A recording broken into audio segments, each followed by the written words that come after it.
Hello, everyone. Welcome. Lovely to have you with us. Oh, can we go to gallery on the screenshot, by the way? So that'll be good. So I can see some faces. It's sometimes kind of funny to just be just talking into to a camera. So when he puts up the gallery view, then I can see all of you just there. It's marvelous.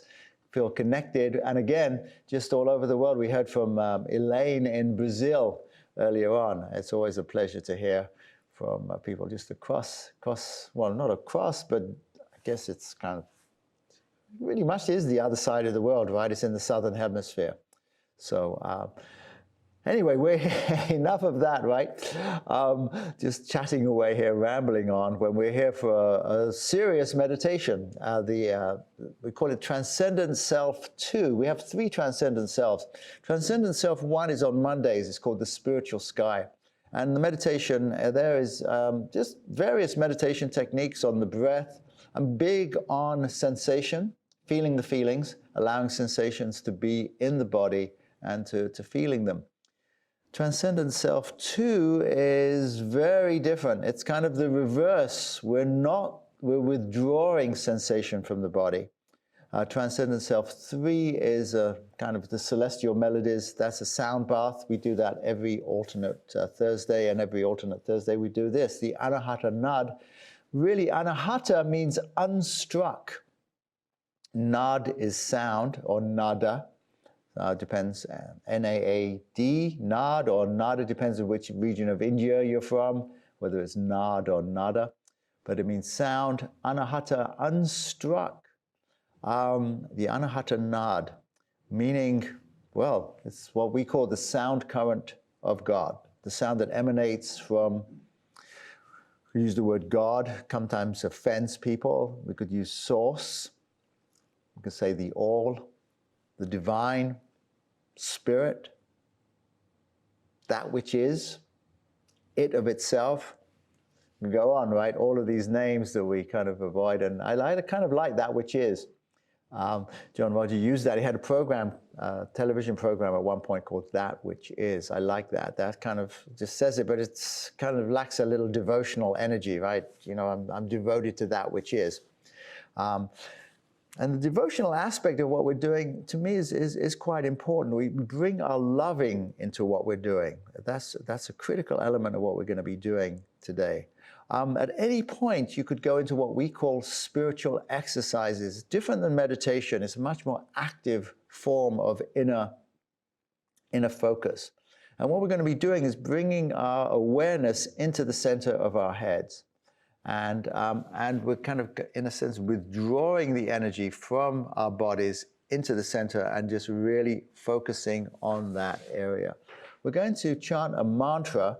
People have various mantras. The movement of spiritual inner awareness is pretty much about initiation into the sound current. So people are given their own individual mantras to chant, but there are general mantras that are very, very effective, and we're going to be using one of them called the HU, H-U, HU, an ancient name for God, and it can take us from where we are all the way through to the highest levels. So we'll just chant that, HU. I'll just give you a couple of versions of it. We can just chant HU. HU.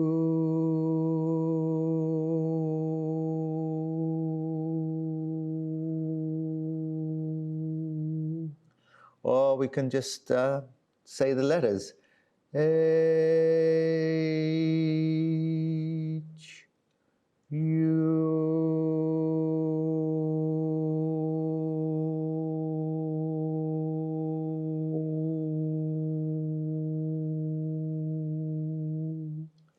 And we use that sound to vibrate that center in our heads. We close our eyes, we chant.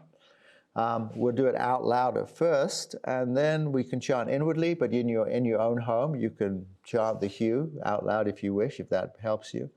And then we listen. And what are we listening for? We're listening for this sound current. Now, if you just stay with us over the next few weeks, I like to introduce a different excerpt, a different angle on the technique of spiritual exercises. It's really as simple as I just told it to you. Chant, bring your attention into the center of your head, listen, find that sound current. If it's a feeling, if it's a sense, if it's actually a hearing, you're actually aware of it, just ride that sound current and you're off on your inner journey. We ask for the mystical traveler consciousness, our inner guide. If you're climbing a mountain, you want to have someone to show you the ropes. Or if you're even in a city, you want someone to show you where to go, or even more importantly, where not to go. So we call it the mystical traveler consciousness. And that's within each person. It's in each person on the planet. Everyone is connected to it. It's whether you've awakened it, whether you're aware of it is another matter. And so we're making you aware of it now. And so we ask for the mystical traveler consciousness to come forward from within each of our hearts and guide us on our inner journey into who we truly are and even beyond. So we are journeying today. And we also ask for the presence of the light. We ask for the highest and purest light from the highest and purest source to surround and fill each one of us and the space we're in for our highest good. Now, my spiritual teacher is John Roger, and he taught me about the sound current. And so I always just like to ask for his energy and presence to be with us in what we're doing, to infuse what we're doing for our highest good. And if you have your own special deity or teacher, by all means, it's your room, it's your space, it's your consciousness, bring them in. I'm just letting you know what I'm doing here and in terms of the group effort, but please feel free to do what works for you, or you just may want to just go along with what we're describing here and see if that works for you or not. If you, as we would say back in the 60s or 70s, if you see whether you like the vibes or not. You know, really it's really what it comes down to me. The reason I'm here because I like the vibes and it works for me. And that's really, and it stayed with me all these years because it's a continually unfolding process. It is never really arrive anywhere. You just eternally traveling the inner way. So as I've been chatting away here, we've brought forward this energy and vortex in which we're going to function. I have two very brief excerpts from John Roger, so let's just play them. And John Roger passed away about 7 years ago, by the way. And so these are excerpts from the 70s and a bit beyond that, 70s and 80s, I think. So here we go. The divine presence is exactly that thing that is present everywhere. And I could take you to a radical point of view and tell you that there really is no soul. There really is only this presence that is omnipotent, omnipresent at all times. But we talk about the soul as that individualized energy to give you a sense of well-being so that you can wave your dilemma away as you rise up in consciousness to find out you are what you have always been. And you are the one you've been looking for. If you're not pleasing yourself by being who you are, I got some sad news for you. That's tough, because that's all there is. If you haven't found that place yet inside of you that is full and brilliant, that's tough, because that's all there is. But when you get there, that's enough. Because that's all there is. That's all there is for everybody on all the levels of consciousness. The bright, brilliant radiance of our beingness. So I think you can just feel this sense of already moving into this meditative aspect of what we're doing. And I mentioned earlier on this place of bringing our attention into the center of our heads. And we want to keep our focus still. Even though we can maybe be buffeted by the winds of our mind, we can still keep our focus still. A great example of this is a red-tailed hawk who just keeps its eye on its prey. A cat can also, once a cat has got its attention, you've noticed there's nothing that can stay in the way. And I think I never heard JR say this, but someone said that John Roger had once said that if we could have just that attention of the cat on that mouse with our spiritual exercises, we'd really have it made. But let's go back to the red-tailed hawk. I don't have an example of a cat here to show you, but a red-tailed hawk, this is the focus we want you to have.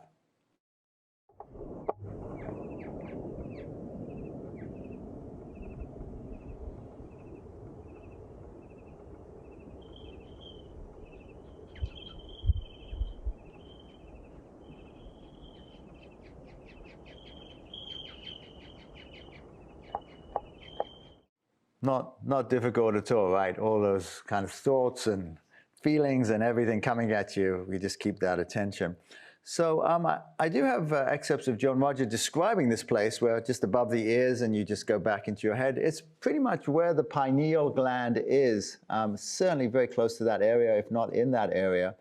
And I do play from time to time a piece by Gil Hedley, who was basically a doctor of theosophy, but also has got a reputation for dissecting bodies and describing anatomy. And in it, he describes where the pineal gland is and takes us in a meditation of where we can feel it, and also the pituitary gland as well. You can listen to this, or you can go into your spiritual exercises and start chanting the hue. He's very gentle. I mean, he talks very gently, so he's not distracting at all. And then after he's done, we're just going to go into the spiritual exercises. What are that? You close your eyes. You bring your attention to the center of your forehead. You chant the hue or your initiatory tone. You listen and you watch. You open your spiritual eyes. And perhaps you see a color.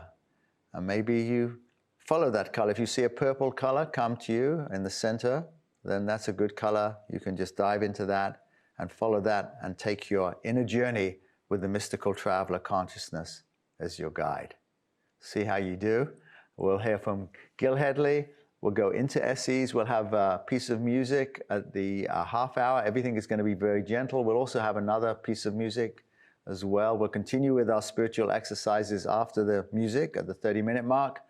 And then you'll hear some other music, which will be very, very gentle, very paced, and hopefully it'll just keep you relaxed and in a rhythm. You do not need music to do your spiritual exercises. It is not normally recommended, but you know, I just like to put it in here to keep things just interesting for folks. But don't feel like you need music to do SCs. You do not.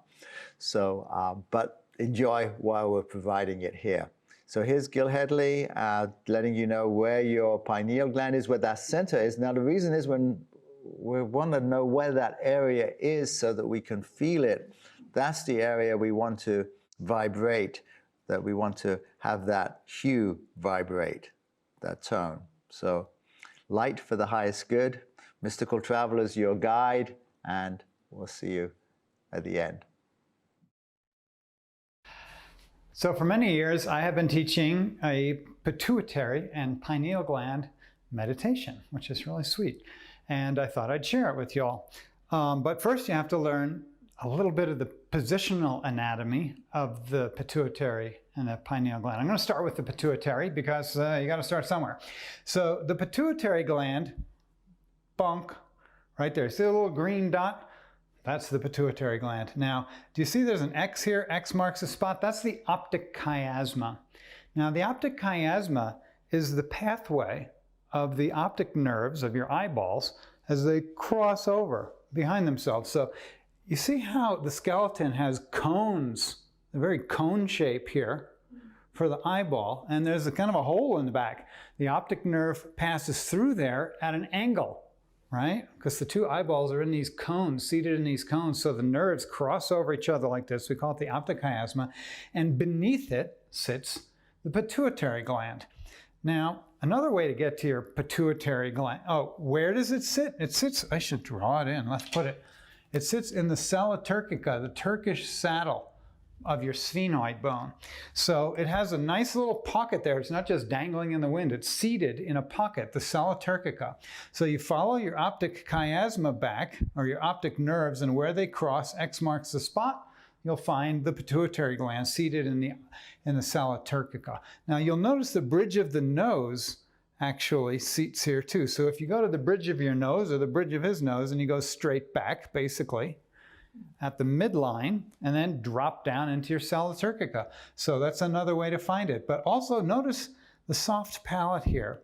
If you take your tongue and follow the hard palate, soft, go straight up from there. And there's what's called the sphenoidal sinus of the sphenoid bone, and then the pituitary gland. So 3 strategies for finding your pituitary gland. Follow your optic nerves back to X marks the spot and drop down. Follow your bridge of your nose straight back and drop down into the sella turcica, or bring your tongue to the soft palate and go straight up. This is a way to sort of a three-pointed approach to finding your pituitary gland. What I'm going to ask you to do now, and if you're doing this with us at home and joining us here in our studio, just sit down, right, and in a relaxed position.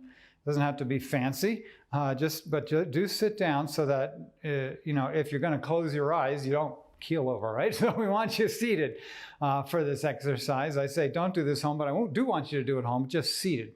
So come with me inside your somanauts, and you're going to navigate your inner space here by basically just following back through the cones of your eyes to where the nerves cross over.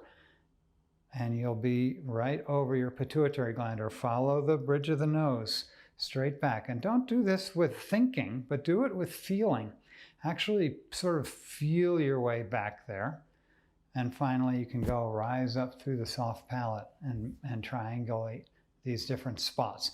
And what I want you to do with me is actually notice the quality of sensation that you feel when you pay attention to this place in your body where your pituitary gland lives. You might notice particular qualities of sensation that surprise you, or that sort of leap out to your attention as you just kind of hang out here in this place. It's in your body, so it's yours to feel. And just gently hang out there. Notice the qualities of sensation in your body that are particular to the place where your pituitary gland lives.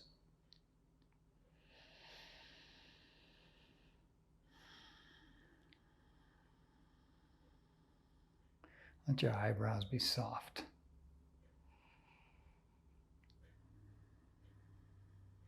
And then bring your attention back to the room. You can continue to feel the sensations.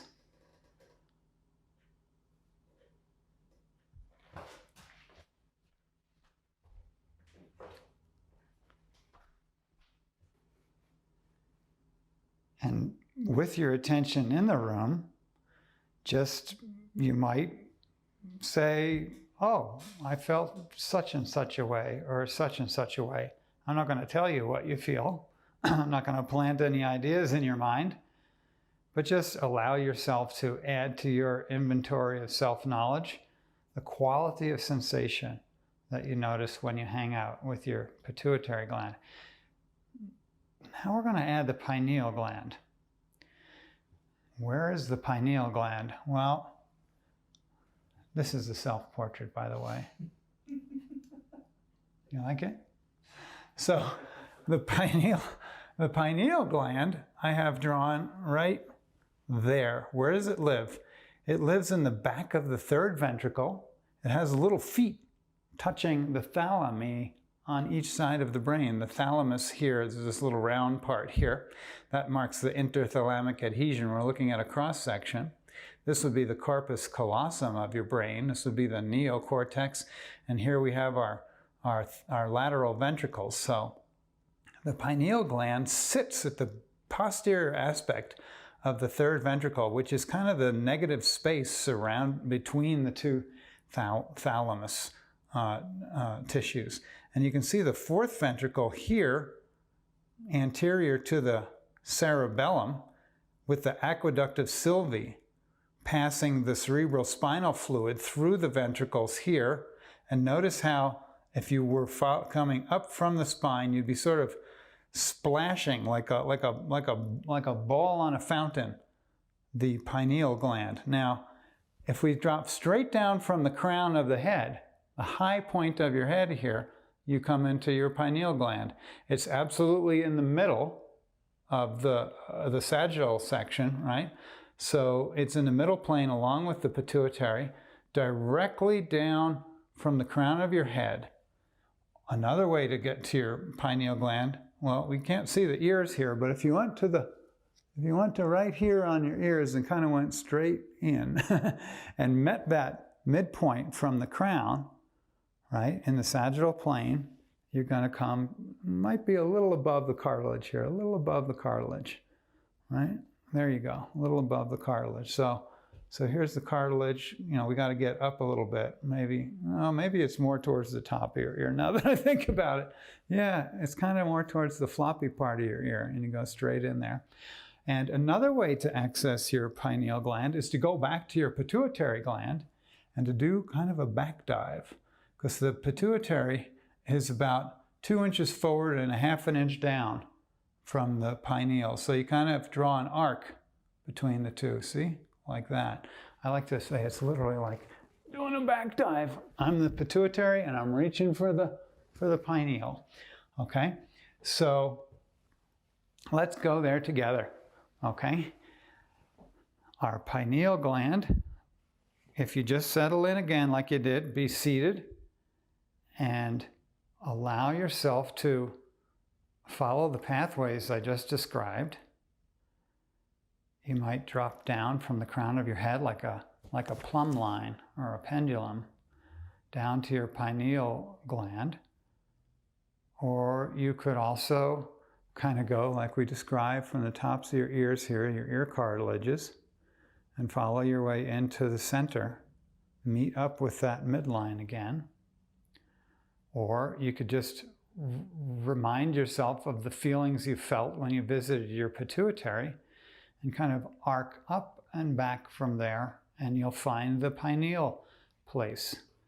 And as you do, just notice what surprising qualities of sensation you might feel there, and maybe there's distinct sensations particular to the place where your pineal gland is, as opposed to your pituitary. And again, it's not a thinking process, but a feeling process that brings you into this space within yourself.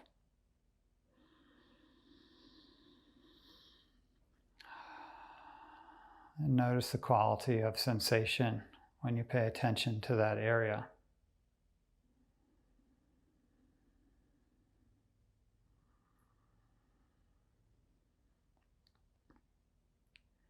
Now you might add to this, as you enjoy that sensation, that you can actually kind of reach forward from your pineal, forward and down towards your pituitary, and as you arrive at the pituitary place, you can kind of pause for a moment and then arc back, and you can actually create a sensation relationship between your pituitary and your pineal gland, just kind of arcing back and forth between the two at a very gentle pace that allows yourself to actually generate within you a combined sensation characteristic of both the pineal and the pituitary.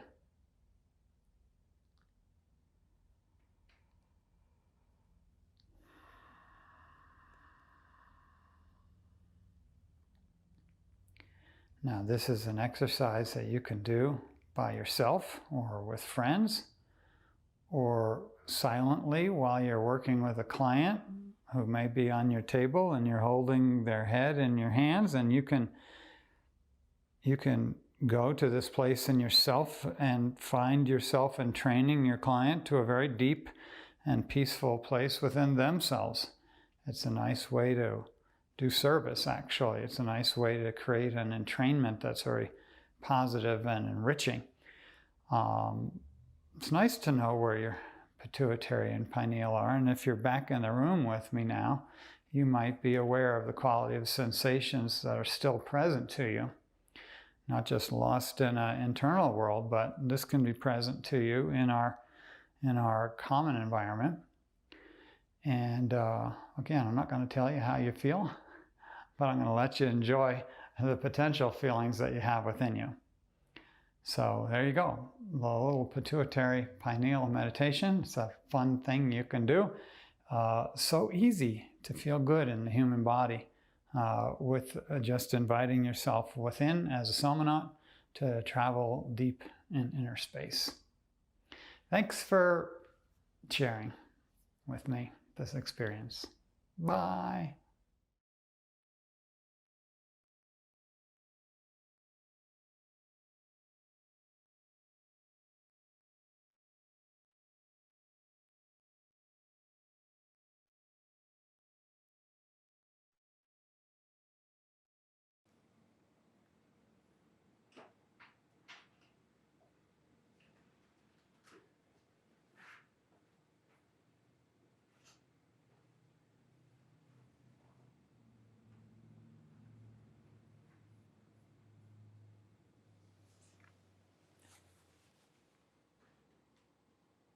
We can begin to come back from this deep experience.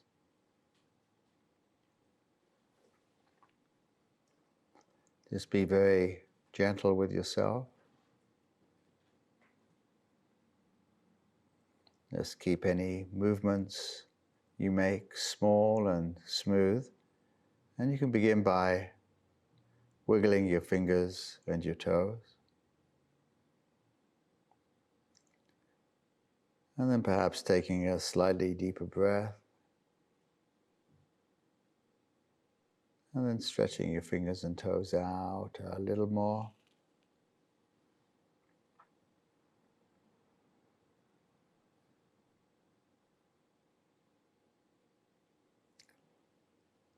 And when you're ready, you can just slowly open your eyes.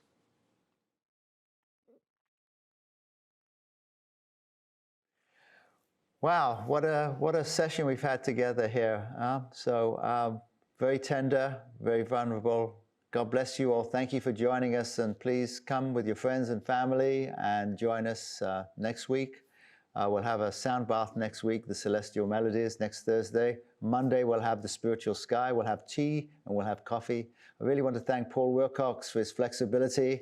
We went off schedule a few times today, and he was equal to it and gave us these beautiful excerpts. And also thank you to Stella, our beautiful host, and to Maria Jose Marignon for the translation. And it takes a team here to make sure this happens. God bless you all, and we'll see you soon.